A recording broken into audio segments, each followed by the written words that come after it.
A car accident sends 33-year-old Asami to heaven. After checking in at the heaven's front desk, Asami is told she'll be reborn as an anteater in her next life. Seeing Asami's confused face, the staff shows her a picture of her next life. But Asami doesn't want to be an anteater. She wants to be human again. The staff explains it's heaven's rule. Asami didn't do enough good deeds in her life. She can't be reborn as human. But the staff says there's another way. Asami can relive her life with all her memories. This way she can fix her mistakes and do more good deeds. Then she might become human next time. So Asami is reborn with her memories. Having 33 years of memories being a baby is hard for her. She gets cuddled and played with all day. The only fun is hearing the TV from the living room. Not to scare her parents, Asami waits until she's 10 months old to pretend, learning to walk and talk soon. It's time for kindergarten. Asami can't wait to show. She shows her talents as a reborn person on her first day. She writes her name perfectly. The teacher praises her a lot. At the same time, Asami looks for every chance to do good deeds. For example, when playing house with classmates, she always picks the villain role no one wants. She throws trash in the bin. She never harms plants or trees. But earning good deeds this way is too slow. After watching carefully, Asami notices her teacher has been spending time with Rina's parent lately. She remembers from her past life. The teacher got fired around this time and Rina's parents divorced at the same time. So Rina's dad is actually dating the teacher. If she can stop their relationship, she'll earn lots of good deeds. She gets to work for the next few days. Whenever they talk, Asami interrupts like a third wheel, but she can't watch them all the time. One day, after using the bathroom, she sees Rina's dad handing the teacher a note with his phone number. Little Asami feels stressed seeing the contact info, just throwing the note away. But this only fixes the problem for now. She needs to solve it at the root. So Asami writes a thank you note, pretending to be Rina's dad. She replaces the note with the phone number. As for Rina's dad, Asami decides to send him a text. She wants to make him give up completely. To avoid being caught, she needs to find a payphone. Asami gets to work while her parents are asleep. She quietly sets out to find a payphone. She remembers her future sister once said there's a payphone in the park. Asami gives a thumbs up to her unborn sister. But when she enters the payphone, she realizes it needs coins to work. What a hassle. Her small body makes climbing stairs hard. Luckily, her future sister also told her dad hides his secret money in his shoes. Asami gives another thumbs up to her unborn sister. Stealing money might cost her good karma, but she's doing it for Rina's family's happiness. That should balance things out. So Asami keeps walking with her short legs toward the payphone after finally sending the message to Rina's dad. As she leaves, she runs into a police officer on patrol. Luckily, Asami is small. She hides under a car. She avoids getting caught. After a busy night, Asami goes home and falls asleep. Happily, the next day after school, Rina's father can't even look the teacher in the eye. Asami only sent Rina's dad one message. If you cheat, I'll tell everyone. Maybe Rina's father thought the teacher sent it later. Rina's parents don't get divorced. Time flies and Asami starts elementary school. Her little sister, whom she adores, is now 2. Asami wants to live a life totally different from her past one. But so far her life is almost the same as before, except for Rina, whose parents divorced in her past life. This time, because of Asami, Rina's parents stay together. They even go to the same elementary school. The biggest change is Asami's grades. With an adult's mind, elementary school homework is laughably easy. Besides that, Asami uses her past memories to get little advantages, like the Tamagotchi, which became super popular last time. By the time she knew it was sold out back, then she could only buy a fake one. This time Asami uses her rebirth advantage to buy the rarest white Tamagotchi before it becomes popular. Her classmates are very jealous, but it's worth mentioning that in both her past and current life, Asami always lets her classmates take care of her Tamagotchi. She doesn't really like Tamagotchi that much. Just like in her past life, she becomes close friends with Natsuki and Miho. The 3 share favorite foods, hobbies. They all enjoy and stick together every day like they're glued at the hip when middle school starts. Teen hormones make Asami annoyed by her dad. In her past life, she always fought with him. Their relationship was very tense. Asami hoped it would be better this time, but it's just how her body reacts. Though she respects her dad, in her mind, just seeing him makes her strangely angry. Everything about him annoys her. The glowing antenna on his phone, the bank freebies, or his uncool pants. Speaking of annoying, There's one person Asami finds super irritating, no matter when. That's Mr. Mita, nicknamed King Kong Teacher. During class, Mr. Mita takes away a note. 2 students are passing, then he starts lecturing them. Mr. Mita says, "Because of you two, everyone's precious class time is being wasted. Do you understand? You're causing trouble for everyone." In her past life, Asami could only watch the 2 students get scolded, but now she's not the same person anymore. Asami says, "Teacher, I don't think that's fair." Mr. Mita says, "What's unfair?" Asami says they did something unrelated to class, but you chose to stop the lesson to scold them, so you can't blame them for wasting time. Mr. Mita says, "That's nonsense. If they hadn't passed the note, I wouldn't have to stop class, right?" Asami says then why not scold them after class? Why stop the lesson and embarrass them in front of everyone? Mr. Mita says this is about shared responsibility. Listen, when you grow up, you'll face many situations where someone's mistake causes trouble for others. I'm teaching you this lesson now, Asami says. But making them take shared responsibility might make them targets for bullying or isolation. Mr. Mita says, "Are you planning to bully them?" Asami says, "Of course not." Mr. Mita says, "So if you wouldn't bully them, who else would?" Asami says, "That's not what I meant." Mr. Mita says, "Then there's no problem." Asami says, "Huh?" Mr. Mita says, "I don't want to interrupt class any longer. We'll talk about the rest privately. You 3 come to the teacher's office later." Asami thinks teachers really are something else. Even after rebooting my life, I still can't win against him. Asami even has her game console taken away by the teacher. After all that effort, nothing really changed. But there are some good things. For example, her classmates seem more childish now. Facing the classmate she had a crush on in her past life, Asami feels nothing. This time, Asami ranked first in her elementary school, but in middle school, she struggles a bit. One standout is the student council president, Mari. She's just too amazing. Even after 2 lifetimes, Asami can't beat her in any subject. Though Asami's grades are better than in her past life, she still lacks confidence to do better. So she picks the same university as before, but chooses a better pharmacy program. In the school cafeteria, Asami sees her ex-boyfriend from her past life. This time they're in different majors, so they barely interact. They were actually very happy together. They even dated for 2 more years after graduation. But later her ex-boyfriend got addicted to gambling. He even owed money to others. Asami even lent him 50,000 yen. But by the time they broke up, he still hadn't paid her back. But that was all in her past life. Now, with Natsuki and Miho by her side, Asami feels it's more than enough. Time passes quickly after the coming-of-age ceremony. When Asami sees her middle school classmates again, she can't help but feel amazed by how time changes people. Kato, the boy she had a crush on in her past. Life has turned out like this now. Maybe she didn't develop feelings for Kato this time, because she already knew he would end up like this. Compared to Kato, Fucking looks much more handsome. Not only is he good looking, but he also sings really well. After singing a song, everyone praises Fuckin's performance. They say he could debut as a star. Fuckin has always dreamed of that. Since childhood, he believed he could change the music world. But as Fuckin gets lost in his classmates' flattery, Asami feels torn about whether to warn Fuckin. After all, in his past life, Fuckin was still working at this karaoke bar at age 30. He ended up divorcing Shizuka too.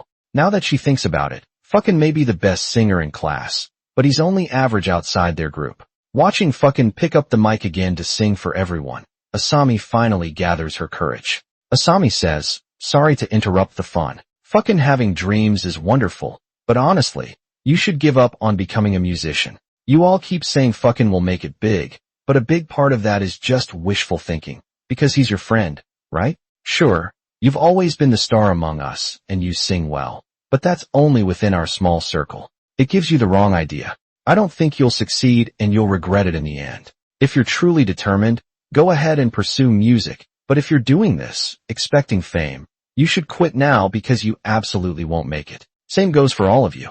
If you push him like this, even if he never gets famous, you'll have to support him forever, especially you, Shizuka. If you're not ready to support him for life, don't encourage Fuckin lightly. This is for your own good." Of course, everything that just happened was just Asami's imagination. After all, saying such negative things would ruin the happy mood. But then again, Asami once heard from Natsuki that, although Fuckin and Shizuka later divorced, Fuckin found true love. He got married after his girlfriend got pregnant, and their family was very happy, but life was hard for Fuckin, who worked multiple jobs to support them. Thinking about it, If Asami stopped fucking's music dream now, his future child wouldn't be born. She almost did something terrible. After graduating from school, Asami became a pharmacist. She wanted to be a doctor, but she couldn't handle the sight of blood, so she chose this instead. A pharmacist's job isn't just giving out medicine. It also involves talking to patients. This reminds Asami of her past life, when she worked as a civil servant and had to deal with people's complaints. Although the job is different now, the process feels quite similar. At lunch break, her sister reminds her. Asami realizes it's her father's birthday today. After buying a gift, Asami spots someone on the train. It's her middle school teacher, Mr. Mita. She would greet any other teacher right away, but with Mr. Mita, she secretly records a video instead, planning to show her best friend later. Suddenly, people accuse Mr. Mita of being a pervert. Asami watches him explain himself, but no one believes him. She remembers Miho telling her in her past life. Mr. Mita got into trouble and quit teaching. This must be what happened. Even though she dislikes this teacher, helping him seems like a good deed to be reborn as human. She can't miss any chance to do good. She quickly finds a train attendant and shows them the video she took. Rewatching the footage, Asami makes a shocking discovery. The real pervert is her section chief from her past life. She immediately tells the police about him. At this point the crisis is over. Mr. Mita says, "Thank you." Asami replies, "You're welcome." Mr. Mita asks, "By the way, why did you record the video earlier? Isn't that like spying?" Asami says, "You're right. I'm sorry, but this time the video saved my life, so I should actually thank you for recording it." No wonder he's the teacher students dislike the most. He really lives up to his reputation. It's worth mentioning. Asami later gives the video to the arriving police. The section chief gets arrested. It even makes the news. This leaves Asami with mixed feelings. In her past life, the section chief often looked out for her. He was truly a kind person. Maybe he made a mistake because of too much pressure. But luckily Asami's father is very happy with the gift she prepared. He hasn't let go of it for days. Mr. Mita also visits to thank her with a gift. That's when Asami learns Mr. Mita got married 2 years ago, and his wife is now pregnant. Asami's brave action didn't just save Mr. Mita's career, it also saved his family. Before leaving, Mr. Mita takes out an envelope. Inside is the game console he confiscated years ago. Mr. Mita awkwardly explains he meant to return it to Asami after school back then, but he accidentally forgot. After dinner Asami takes out the game console. Surprisingly, after all these years, the console still turns on. Asami finds the game has already been completed. This means Mr. Mita secretly played it in a blink. 26 years pass. In her second life, Asami finally gets transferred to a pharmacy closer to home. No more crowded trains. But at the pharmacy, there's a senior named Mayaoka. He's careful with his work and kind to others. The only thing Asami can't stand is Mayaoka always arrives first every day, but hides in his car and waits for others to open the door. Then he acts like he just arrived. Aside from this quirk, Mayaoka is a pretty good person. Checking the timeline, her grandfather's health starts declining around now. In her previous life, he passes away within 2 years. Luckily, Asami is now a pharmacist. She quickly notices that the 2 medicines her grandpa is taking don't go well together. Hospitals shouldn't make such a basic mistake. After checking carefully, Asami realizes these 2 medicines were actually bought from different pharmacies. No wonder they conflict. After reporting it to the pharmacy, the staff quickly gives her grandpa a new prescription. Just 2 weeks later, her grandma calls to say grandpa's health has improved a lot. This is the most rewarding change Asami has made since rebooting her life. But what bothers her is a magazine she accidentally sees at the pharmacy. It features a businessman earning 1 billion yen a year, her ex-boyfriend from her past life. Back then he kept changing jobs and later gambled every day. Now, without dating Asami, he's suddenly rich. This huge difference upsets her for a long time. Before she knows it, Asami is already 33. In her past life, she was hit by a car after celebrating Miho's birthday. Today, the 3 of them talk about Mari, their former student council president. Just like in their previous lives, now Mari has become a pilot. She really was super smart. She's always been amazing. Mari isn't just great at studying, she's also good at sports, and she's really pretty too. She's basically perfect at everything. Natsuki and Miho wonder if Mari might be a rebooter too. Otherwise, how could she be so perfect? Only Asami silently thinks to herself, even if she got to reboot again, she could never reach Mari's level. But this time, unlike before, a classmate actually comes over to say hello. In their previous lives, Rina's father cheated and Rina transferred schools in kindergarten, so they never knew her. This time, Asami stopped Rina's father from cheating, so now they're all close friends. While chatting, Rina mentions she's dating someone curious. Miho asks more questions. Rina shows them a photo of her boyfriend. Asami looks closely. It's Mr. Mayaoka from the pharmacy, but Mr. Mayaoka is already married. Rina has no idea. Even as Rina leaves, Asami keeps wondering if she should tell Rina about Mr. Mayaoka's marriage. Soon the three of them go to a karaoke bar to celebrate. As expected, they meet Fukin, who now works as a waiter. Fukin is now divorced from Shizuka. He has given up his music dream, but he has found true love. He even has a cute baby.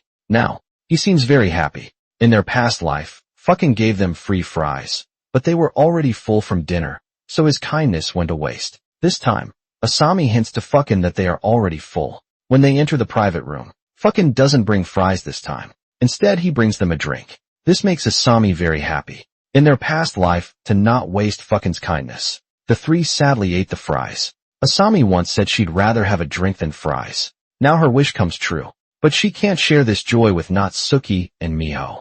In the private room, Asami tells them that Rina's boyfriend is married. After some discussion, they decide to tell Rina the truth. To prepare for Rina's possible breakdown, they even practice how to tell her. Though they've never dealt with cheating before, they've seen many shows about it. They can practically be called cheating experts now. So they divide their tasks clearly. They even prepare different plans based on how Rina might react. They just wait for Rina to arrive. But when Asami tells Rina the truth, Rina stays strangely calm. Rina says, "Hello. How dare you ask what's wrong? You're already married. You jerk. Don't play dumb. You trash. I have proof right here. Don't tell me to calm down, you idiot. How dare you waste my time, you loser. Delete my contact right now, or I'll come to your workplace and confront you." Got it. No one expected Rina to be this fierce. Miho's birthday party turns into a breakup party. After the party, Asami watches a truck pass by. This is where she had her accident in her past life. Now she can finally live the rest of her unknown life. The next day at work, Asami is shocked to see Mr. Mayaoka opening the door by himself. She wonders if Mr. Mayaoka changed because he feels guilty. But after watching closely, Mr. Mayaoka only seems to have changed this one habit. Looks like he just learned to open doors. But none of that matters now. To celebrate her first day of rebirth, Asami decides to eat at her favorite restaurant from her past life. On the way, she spots a famous director filming outdoors. She can't help but take a longer look. Asami says, "Wow, that's so cool." "No way. This sucks. I was too careless." Asami dies again.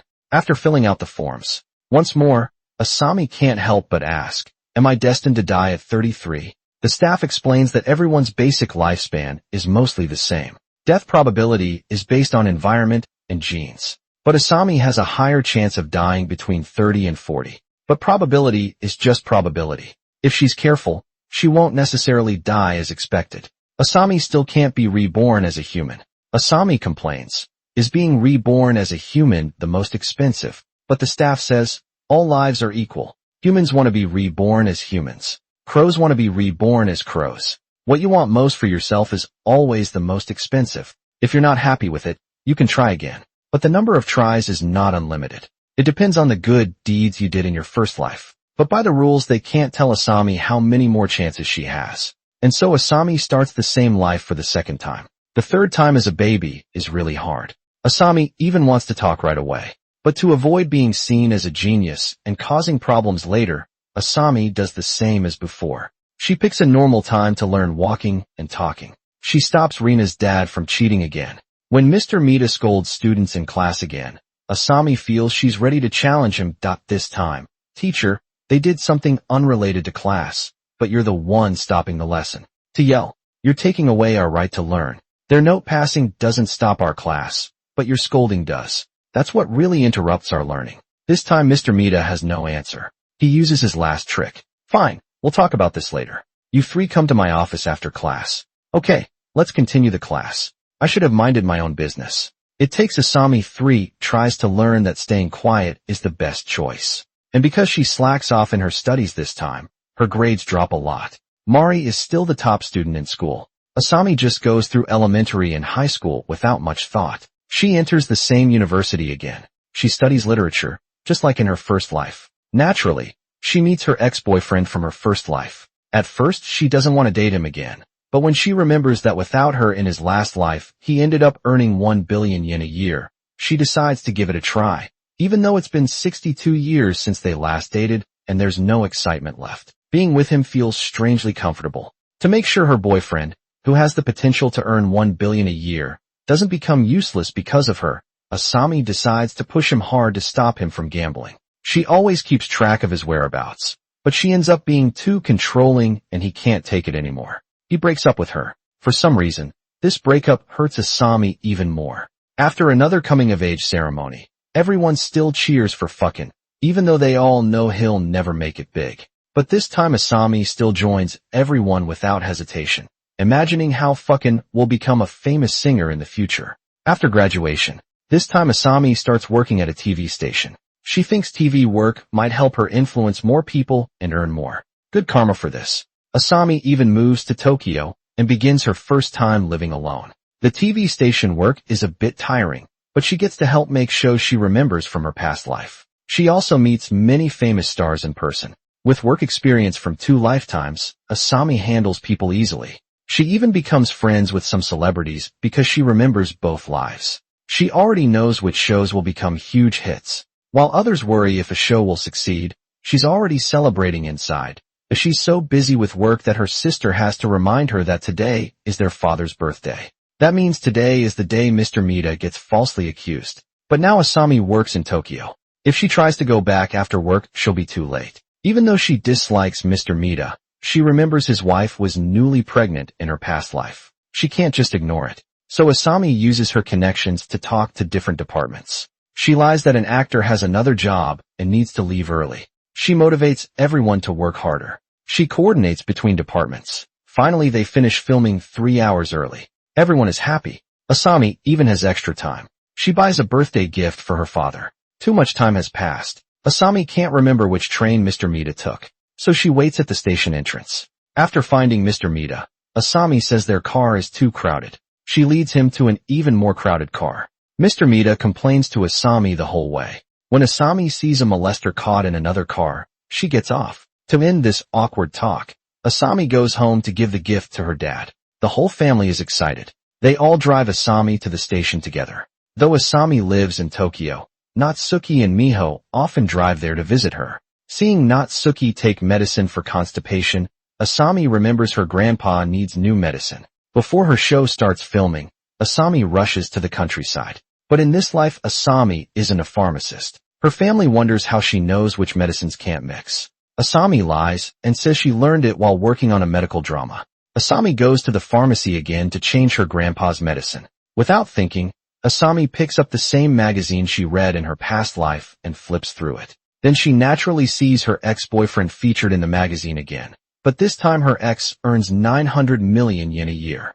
This means her ex lost 100 million yen after just 2 months of dating Asami. So maybe the huge gambling debt from her first life wasn't entirely her ex's fault. Oh well, better not think about it. In her 7th year at work, Asami's efforts finally pay off. The TV series Rebooting with Asami as producer gets approved. During the meeting, her colleagues praise the creative idea, but they point out flaws in the story. A coworker says, if you can restart your life, not winning a Nobel Prize is lame. Just stopping an affair isn't exciting enough. Why not add scenes where the hero prevents disasters and saves lives? Make the main character a real hero. So even though the project gets approved, the story is changed completely. Now it doesn't even resemble Asami's original idea. This makes Asami upset, but she can't say anything. Even so, she still needs to stop the affair from happening. She thinks for a moment. Rina is probably about to start dating someone now, but this time Asami doesn't work at the pharmacy,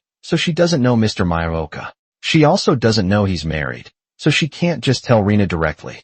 Asami decides to go to the restaurant Rina mentioned before. She waits there, hoping to stop Rina from meeting her boyfriend. To keep Rina from seeing her boyfriend, Asami tries really hard. She distracts Rina and hopes Rina finishes her food quickly, but Asami lets her guard down for a second. Mr. Maruoka takes advantage of this. He gets Rina's contact information. Now that Mr. Maruoka has his eyes on Rina, Asami has no choice but to confront him.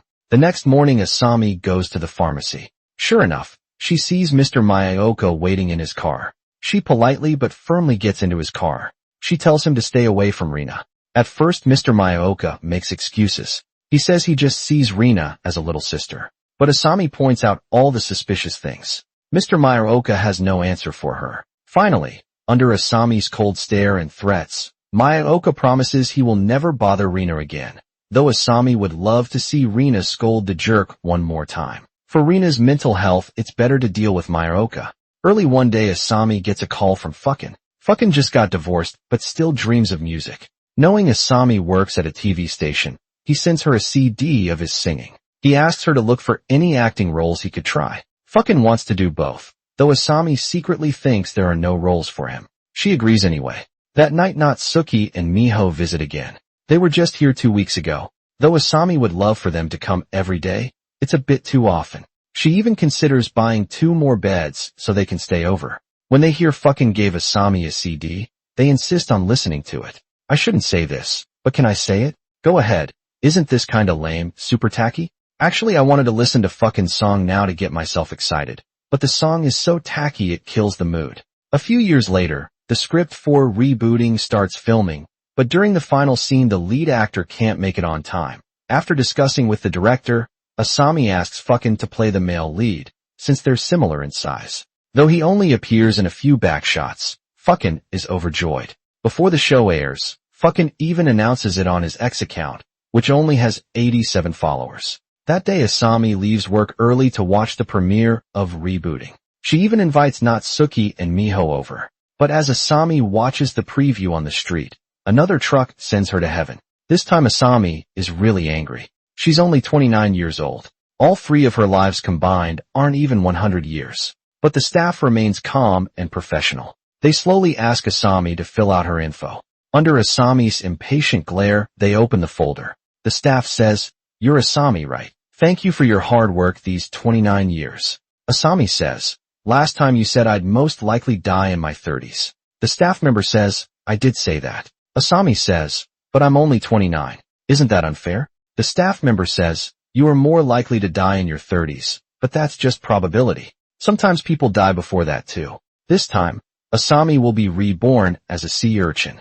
Asami doesn't understand. She tried so hard. Now she'll just be a sea urchin, and this picture shows how I'll look as food, right? The staff says, "Not to worry. The picture is just for reference. You'll be a fresh, lively sea urchin when reborn." Asami says, "Wait, fresh and lively. Those are words people use for food, right?" The staff says, "Sorry about that." So Asami decides to try again. Before leaving, she asks the staff if there's a way to save her progress. Starting over as a baby every time is really tiring. After hearing no, Asami sadly begins her 4th life. Being a baby is still hard. So Asami follows her co-worker's advice to aim big this time. Earn enough good deeds to be reborn as human.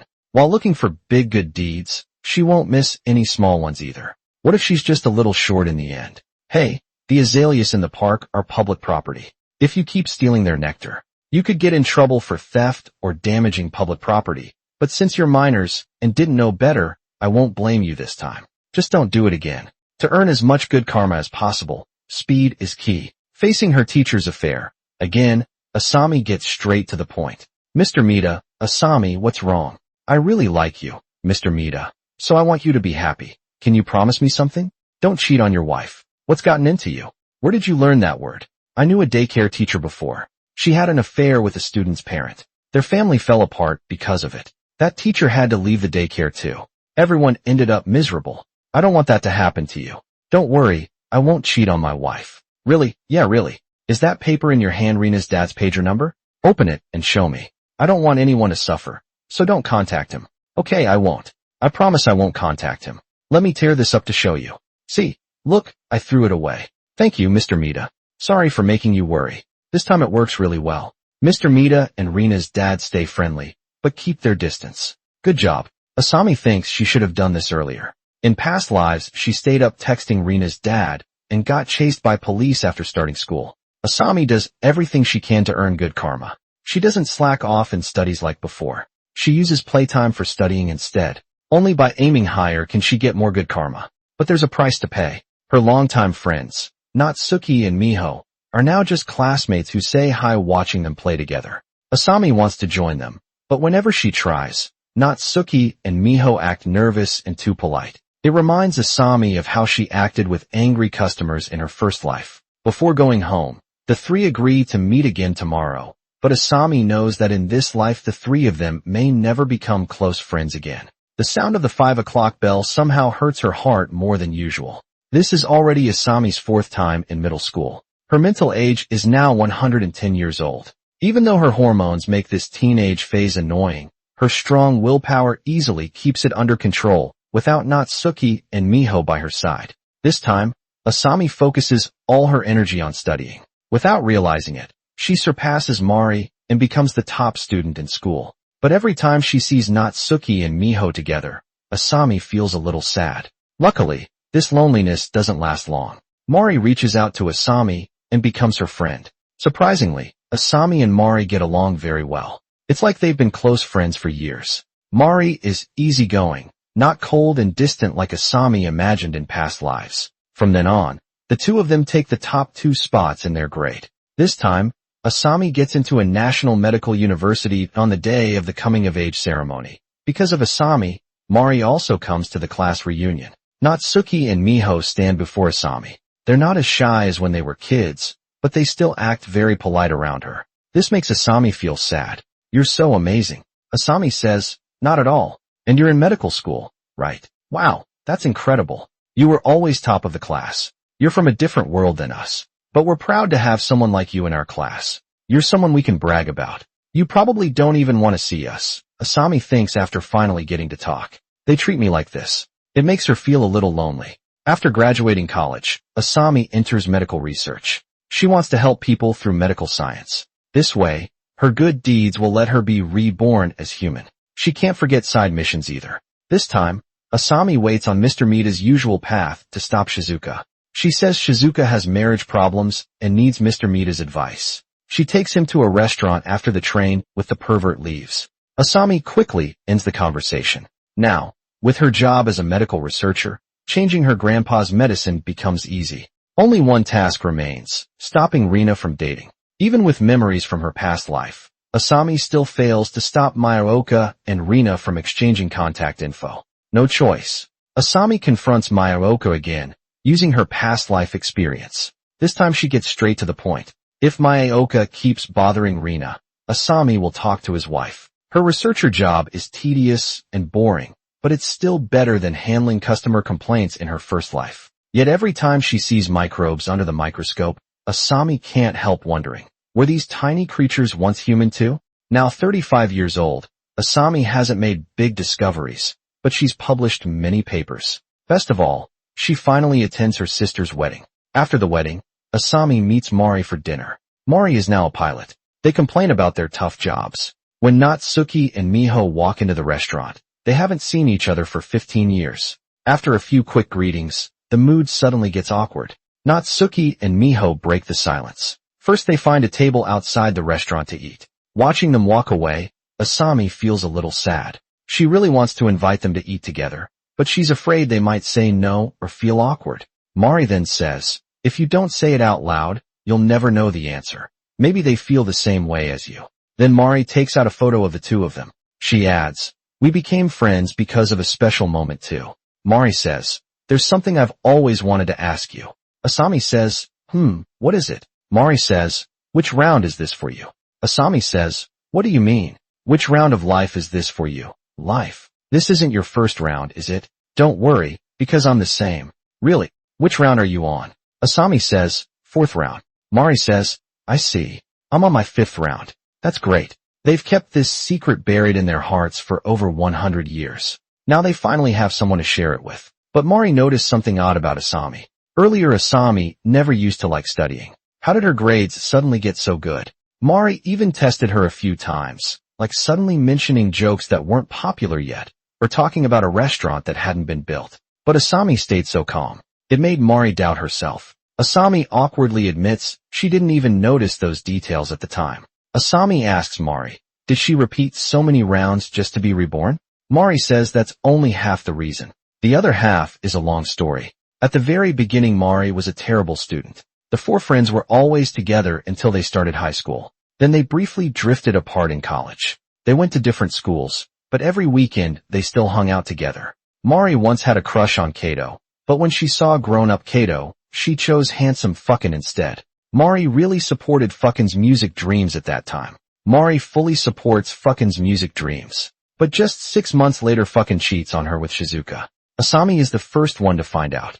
Just like the day they told Rina the truth, the three friends prepare and break the news to Mari. When Mari learns the truth, she punches fucking so hard his nose breaks. She also angrily calls Shizuka to confront her. Later Mari graduates and becomes a kindergarten teacher. The friends often meet up for meals. They live happily together until one day an accident takes Natsuki and Miho's lives. The plane Natsuki and Miho are on hits falling satellite debris. Mari and Asami survive and often visit Natsuki and Miho's graves. In that life Mari lives to 62. Asami lives even longer. When Mari gets to reboot her life, she wants to stop Natsuki and Miho from boarding that plane, but she thinks about the other innocent passengers. She can't bear to let them die, and saving them would also earn her good karma. There's only one way to stop the crash: become the pilot. She must fly the plane and avoid that route. So Mari studies extremely hard. She pushes herself to the limit. She becomes someone others avoid. She also loses her three friends, Asami, Natsuki, and Miho. This leads to Asami's accidental death at age 33. Originally all four were together. That day Asami waited for Mari. She avoided that truck. But in round 2 Mari studied hard to become a pilot and didn't befriend them. So Asami got hit by the truck. Asami's death breaks Mari's spirit. Her health also declines. She can no longer be a pilot. The plane takes off as scheduled. Natsuki and Miho die in the crash. Depressed, Mari dies before turning 40. In the third round Mari goes to the store to save Asami, but finds Rina there. Unexpectedly they leave later. That day Asami avoids the truck accident, but Asami still dies the next day. This time Mari stays strong, but isn't scheduled to fly. That day she watches helplessly as Natsuki and Miho die in the crash again. Later Mari gets in a car accident. In round 4 Mari becomes a pilot again. But before that day comes she has another car accident. Then Mari realizes her death risk is highest around age 30. I've seen that chart too. Is your death risk also highest in your 30s? Only that age group stands out. Yes, just like you. That's great. We're in the same situation. This is Mari's 5th life now. This time Mari gets along well with the scheduler. She'll definitely get assigned to that flight. When Asami asks which flight it is, Mari says it's next year's flight. They still have to wait long. Later they take Purikura photos together before saying goodbye. Asami plans to invite Natsuki and Miho out next month. Since the four were close friends before, they'll definitely get along well this time. The four will surely become best friends again. I'll text you later. Bye. Asami prays they can reunite soon. She waves goodbye to Mari after they part. Asami's life becomes boring again. But 1 month later Asami sees news about a plane crash. A bad feeling grows in her chest. She immediately calls Mari. The number you dialed is switched off. Then that terrible feeling comes true. Even after attending all 3 funerals, Asami still can't believe what happened. Going round and round, she ends up alone again. It's hard to believe. Mari has experienced this loneliness 4 times already. In the following days, Asami buries herself in work. She uses work to numb her feelings. One day after work, Asami meets Miss Kawaguchi, her colleague from her first life. The colleague recognizes Asami right away. She greets Asami and tells Asami she's also a reborn person. She has lived 8 lives, but Asami suddenly disappeared in the 5th life. The colleague has done the same job in all 8 lives, worn the same clothes, made the same friends. Asami asks curiously, why do the same things for 8 lives? The colleague says she loved her first life and was afraid that changing things might lead to bad results. Time flies by. Asami is now 39 years old. Just 1 more year, and she'll pass the dangerous age. But on her way home, she gets hit by something and dies. Go straight left, and you'll see a door. Enter through that door for your next life. Asami asks, what will I be reborn as this time? The staff says, this time you will be reborn as a human. Asami says a human. The staff says yes. Will I be human next time?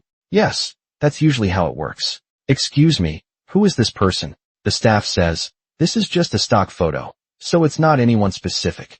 Asami says, I see. The staff says, Yes, it's just an example. After trying for so long, Asami finally gets to be reborn as a human, but standing before the rebirth door, she doesn't feel happy at all. Finally, Asami decides to try again. Excuse me, can I restart one more time? Let me check. Yes, you can, but this will be your last chance to be reborn. We only tell people when it's their final try. Asami says, I see, are you sure? Asami says, then I'll go now. The staff says, have a safe journey. After preparing herself mentally, Asami begins her final rebirth journey. This time she's not reborn just to become human, nor to earn good karma. This time, Asami will give her all to make her final life the best one. I'm not doing this to earn good karma either. Hey, Azalea, nectar is poisonous. It might make you sick if you drink it. You should stop drinking it. I'm just trying to be kind. Can you promise me? Look, I threw it away. Thanks, teacher. I just want her to be happy. Rina, yes, don't fall for bad guys. Okay, bad guys. Yeah, don't easily give your contact info to others. What do you mean? Let me teach you a happiness spell. Mr. Mayaoka is married. Yes, Mr. Mayaoka is married. You must remember this. Did I go too far? This time Asami meets Mari in elementary school. Mari tells Asami this is also her last rebirth in her last life. Mari was the co-pilot on that plane. When she suggested changing course, the captain refused. Until the crash, Mari kept asking the captain to change direction. This time Mari decides to try harder. This time Mari aims to become the captain directly. Asami says she wants to join too. They think it's safer if both try for the position.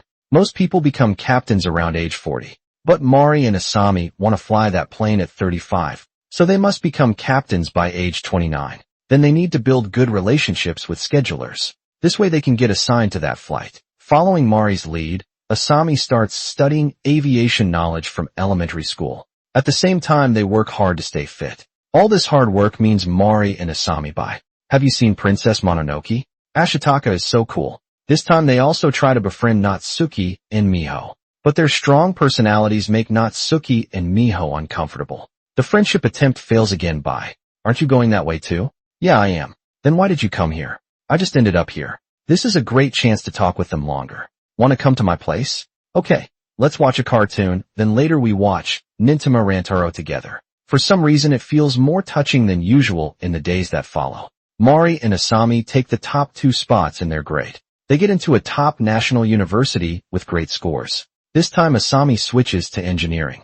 Though she and Mari go to different schools, they still study together. After class, at the coming-of-age ceremony, they enjoy their last chance to hang out with their classmates. They treasure this gathering because they know it's the final one. In their second year, they apply to Aviation Academy. They pass the written test and health check easily for the flight simulation training. Mari's homemade flight simulator helps a lot. Fun fact, Asami uses the 4th version that Mari improved over 4 lifetimes. It's as detailed as a real plane. Now, during the interview round, Mari already wrote down each interviewer's personality and how to handle them.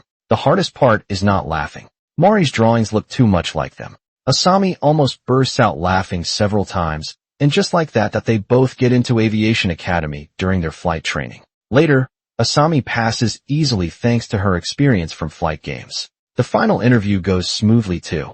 Both girls get jobs at the airline. While working on their main goals, they don't forget side missions like clearing a teacher's name, changing grandpa's medicine, and stopping Rina from dating, but with Mari's help this time. Asami just needs to watch Rina. Mari handles Mr. Mayaoka. Mari says, are you waiting for Rina? Mayaoka says, no, I'm getting drinks. You took off your wedding ring. No, I didn't. There's a ring mark on your finger, right? I take it off when eating. Oh, I see. Yeah, please don't ask Rina for her number. She's a very important friend. Mayaoka says okay. Later, when they're 28, they join the captain training program. At 29, they become captains. Such a young pilot duo is very rare. This causes a big stir. They even appear in magazines. Speaking of magazines, Asami suddenly remembers her medical achievements from her past life were also in magazines. In this life, she didn't study medicine without all those medical technologies. Many people who shouldn't die might die. But when Asami checks the research papers, she finds someone in the lab already published those technologies. It seems there's another reborn person in the lab, but Asami doesn't feel angry that someone took her credit. Without this reborn person, she wouldn't know how to share her past life's technologies with others. Later, Mari and Asami visit their hometown during their vacation. They meet fucking singing on the street. At this point in time, Fukuin is about to give up his music dream, and that's exactly what happens. Today is fuckin's last performance. Fukuin is now divorced from Shizuka. At the karaoke bar where he works, he found a girlfriend who shares his interests. Now they have a child together. Fukuin decides to settle down and give up his music dream. Before saying goodbye, Fukuin plans to sing one last song for them, but the police arrive and chase them away for setting up a stall without permission. In the following days, they try to befriend the scheduler. Whenever the scheduler makes requests, they always agree happily. 2 months before the doomed flight takes off, they approach the scheduler. They ask to co-pilot the doomed flight together. After getting the scheduler's approval, they excitedly go to a restaurant. Now they just need to slightly change the flight route when the time comes that in their previous life they met Natsuki and Miho here, but didn't have the courage to invite them to eat. Now it's their final chance at life. If they don't speak up now, they might never get another opportunity. This time they gather courage and invite Natsuki and Miho. After a moment of surprise, the girls agree to eat together. But if I'm being honest, do you remember how we all walked home together later? When we reached the fork in the road, Mari was supposed to go our way, but she went with Asami instead? I remember that so clearly. I also remember we talked about it after separating. Wait, maybe Mari didn't want to walk with us. Yeah, we discussed this while watching Nintama Rantaro at Miho's place. Asami said, no, actually Mari really wanted to walk with you guys, but she was afraid you'd feel awkward so she came to me instead. Mari says, really, I thought we weren't that close yet. It wouldn't be good if I got in your way and made you worry about me. Asami says we later watched Nintama Rantaro together at my place. The 4 of us should have watched Nintama Rantaro together from the start. Turns out they were overthinking everything. They wasted so many chances to become friends. Just as the 2 are happily waiting for their flight date, the flight captain gets changed. Captain Nakamura requested it. Even the scheduler didn't dare refuse. The senior captain, can you please switch shifts with me? My childhood friend is taking this flight. I'd love to switch with you, but I haven't flown to Taipei in ages. If I don't take this flight, my route certification will expire. Captains need route certification for each airport. If they don't fly there for a year, the certification expires. They plan to ask the captain again, but if that fails they'll have to force it. Force it? What do you mean? They'll poison him. Mari decides to have Asami use her medical knowledge to give the captain food poisoning. Then he can't fly the plane, even if police investigate later. It's better than all 180 passengers dying. But Asami decides to ask Captain Nakamura one more time. If that doesn't work, they'll have to go with the plan.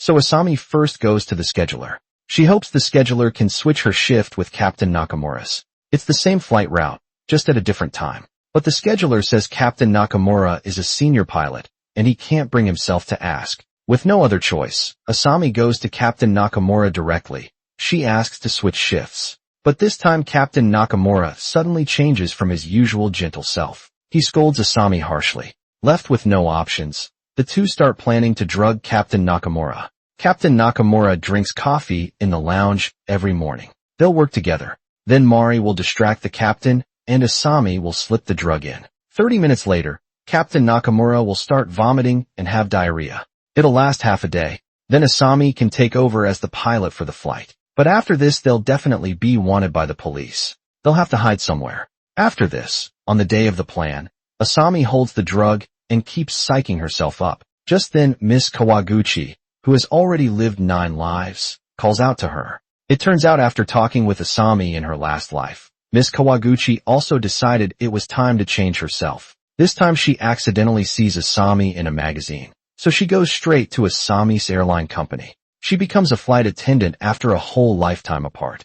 Miss Kawaguchi talks non-stop, but Asami isn't in the mood to listen. She's focused on waiting for Captain Nakamura to appear. Miss Kawaguchi keeps chattering beside her. You know what? Yesterday, Captain Nakamura asked me to take care of a female passenger. So I checked her out. Guess what? That passenger was actually Captain Nakamura's secret lover.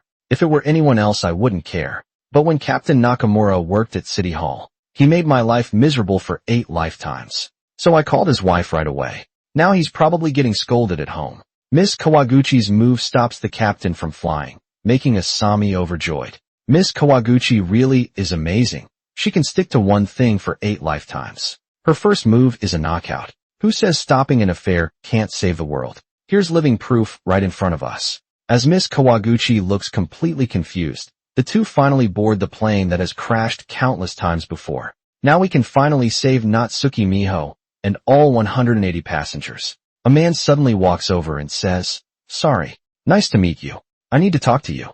Just 2 minutes. I don't want to fight. See, this is my second life. I have an ex-wife. I wanted to get back with her, but her plane crashed. I found out the crash was caused by space debris. So in this second life, I'm trying to prevent that crash. That's why I'm asking you to change the flight route. I know it's hard to believe, but if we don't act, the plane will crash. 180 people will die. If you won't listen, I don't want to, but I'll have to force you. Wait a minute. That's exactly our plan. We were going to do that.